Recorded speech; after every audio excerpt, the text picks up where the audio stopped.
Okay, turning toward application now. And so, how is church management software like Fellowship One being used in churches today?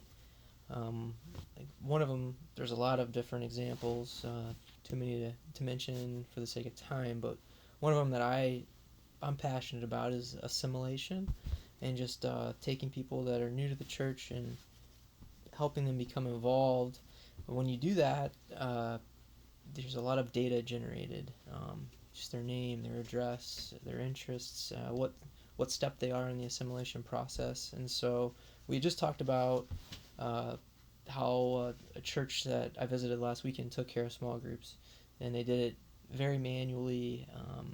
If they did use any church software, it would have been after people initially signed up on a bulletin board. It was a small church, so looking now at a just a church website for Queen City Church in Cincinnati, uh, new church new church plant, and it's in a big city, and so they do use church management software, and so the website was one thing that it wasn't Fellowship One, but it was one of Fellowship One's competitors, Planning Center, who part of their bundled deal is they offer churches websites.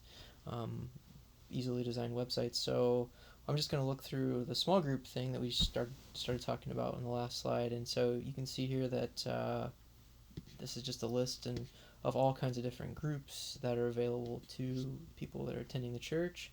And like one thing that I see right off the bat is people can be more interactive with this. They can actually not to mention that it's on the internet.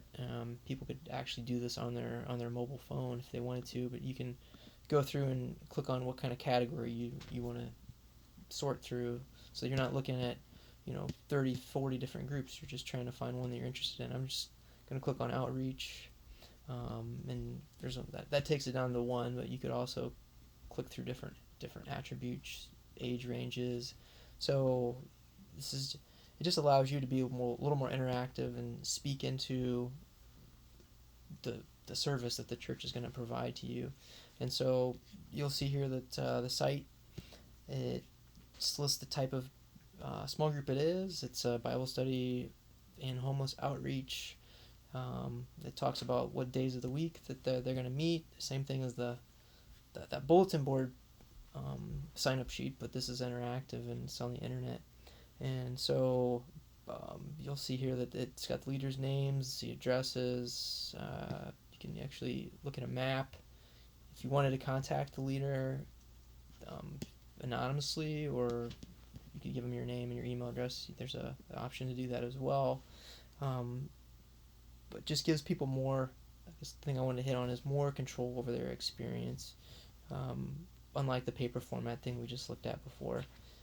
And mentions no child care. I think I saw that on here somewhere. No, this one doesn't, but some of them will mention if child care is available, um, that type of thing. And so you can just see that it allows a leader. Let's say that the leader came in, and the one who created this website, Catherine and Ryan, that allows them to design it more, have them have more say in it. It's almost like their own little mini web page advertising their small group. And then I guess the big thing about this is it's all online and it's tied to a church management software system. And so, unlike previously where that information was going to go on to a piece of paper and somebody would have to collect that, input it into a database, this is all input automatically. And so it makes it quicker. Um, a church leader could come in and say, hey, how many people have signed up for groups overall. You can create graphs out of this and look at trends. And yep,